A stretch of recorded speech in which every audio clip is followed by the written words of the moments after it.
Hello friends, welcome to youtube.com Dr. Vet channel. In this series, we are presenting lectures on veterinary science and animal husbandry. I am Dr. P.R. Patel, Professor and Head. In this presentation, we will discuss about Addison disease, that is hypoadrenocorticism. We have already discussed part 1. In this part 2, we will discuss clinical findings and pathological lesions, that is of diagnostic importance. This is an important endocrine disease of dog.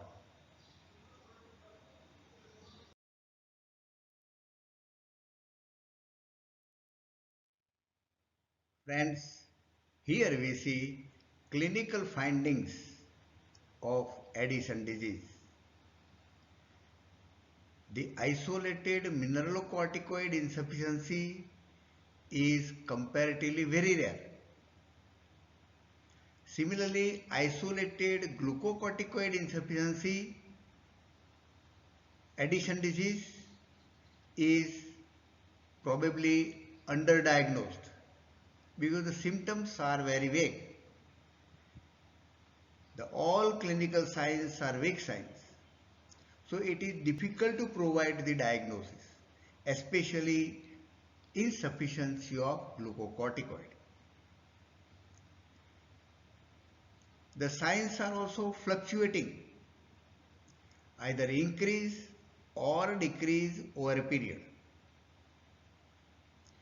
The signs are of uncertain duration. Signs may continue for days, weeks, months, or for an indefinite period. The signs are hardly characteristic, that is hardly pathognomonic. Thus, to provide the accurate diagnosis based on clinical science or clinical examination of animal is a bit difficult. Now we will see the clinical signs. In subsequent presentation, the clinical signs are divided into two parts: acute Addison disease and chronic Addison disease.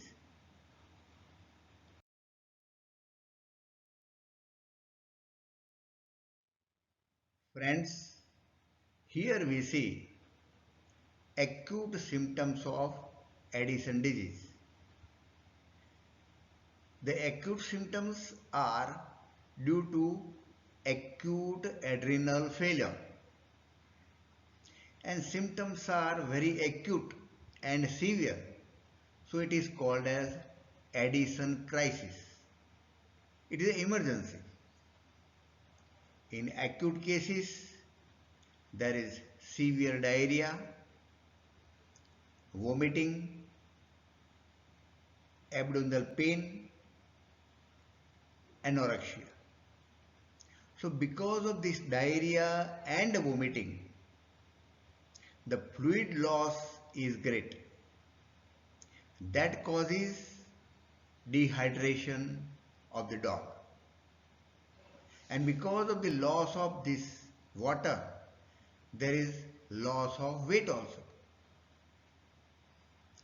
The animal is depressed and weakness of the whole body.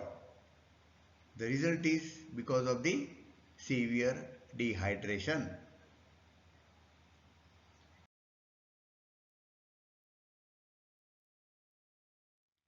Friends, we continue Addison crisis acute symptoms. Because of the dehydration, weakness, depression, there is hypothermia. Polydipsia. The dog takes more and more water.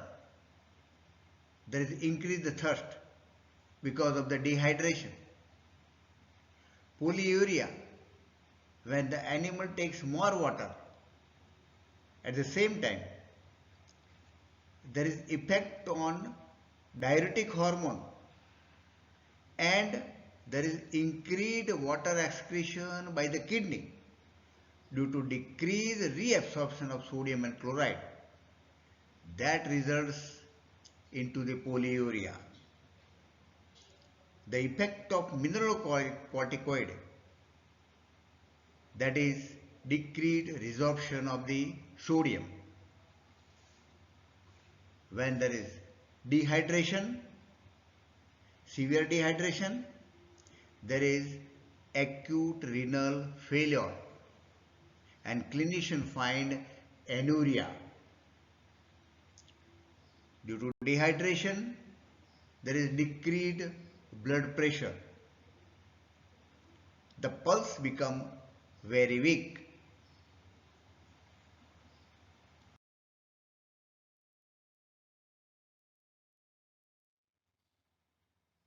And we continue here the acute symptom, the addition crisis. Because of the dehydration and effect on the heart, there is great reduction in cardiac output. Characteristically, reduction in size of the heart, that is called as microcardia, that clinician can observe on radiography. There is effect of potassium ion, hyperkalemia, that affects the heart, bradycardia, decreased heart rate, and finally there is acute circulatory failure and dog collapse, that is known as Addison disease, Addison crisis, or Addisonian crisis. If proper treatment is given, especially fluid therapy, there is drastic recovery. So this stage is though serious, not difficult to treat. It requires intensive fluid therapy treatment.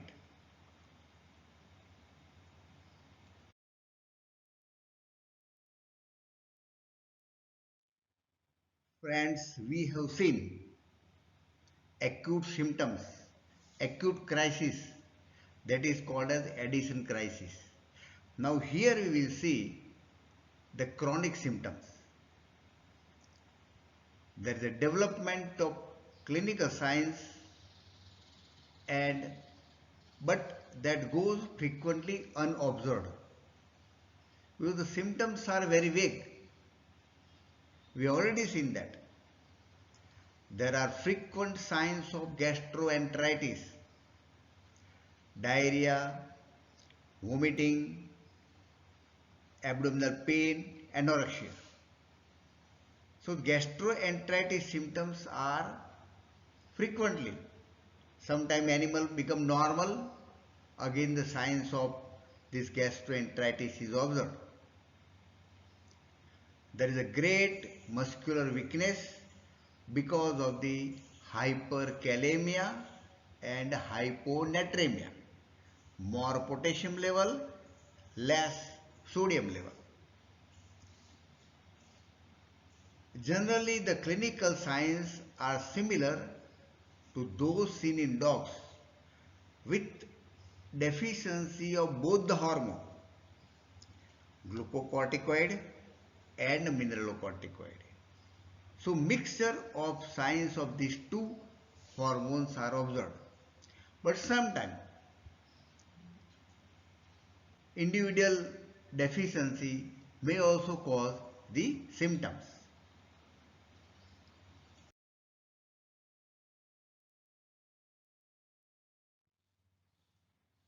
Friends, in this presentation, we will discuss pathological lesions. We will study only those lesions which are characteristic.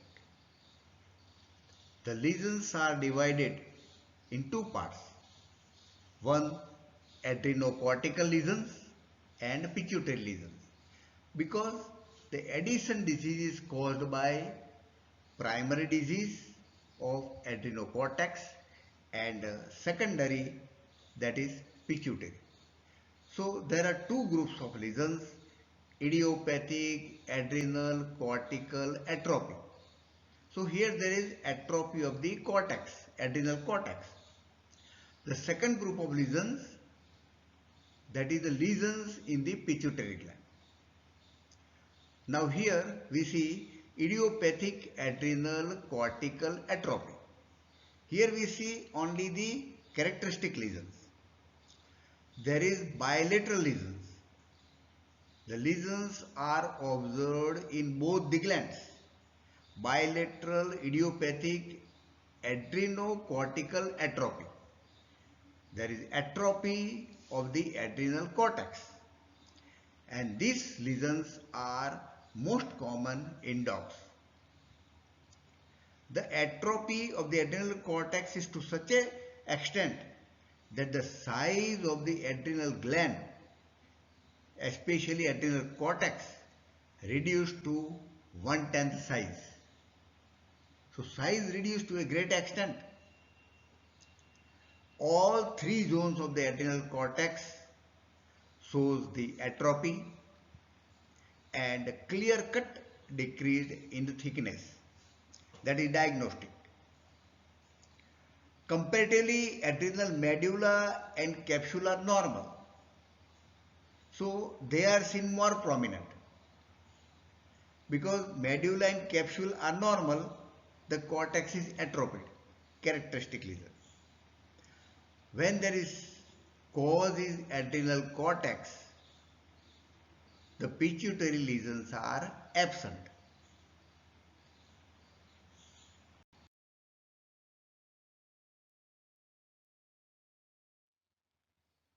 Now we see here the characteristic pituitary lesions that causes Addison disease.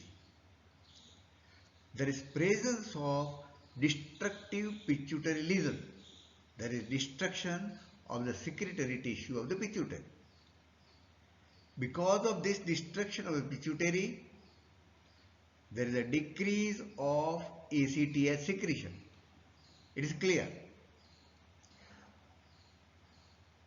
That is characterized by severe atrophy of the inner two cortical zones of the adrenal gland. See here, inner two cortical zones are affected. Why only they are affected? Because they are under the control of ACTH. Here there is decrease of ACTH secretion. So those cortical zones which are under the control of ACTH are affected. So inner two cortical zones are affected and there is atrophy. Another thing is that there is no atrophy lesions in the outer layer zona glomerulosa, because this layer is not under the control of the ACTH. This is the characteristic lesion, diagnostic lesion of the pituitary lesions that shows the Addison disease.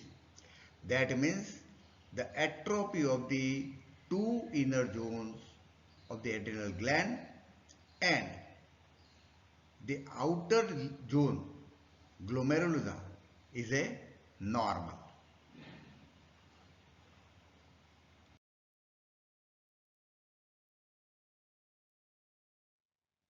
Friend, share this information to veterinarians and veterinary students. Requested to subscribe this channel. If you like this channel or video, press like button. Thank you very much for observing this video. Next time we'll come with Addison disease part 3. Thanks.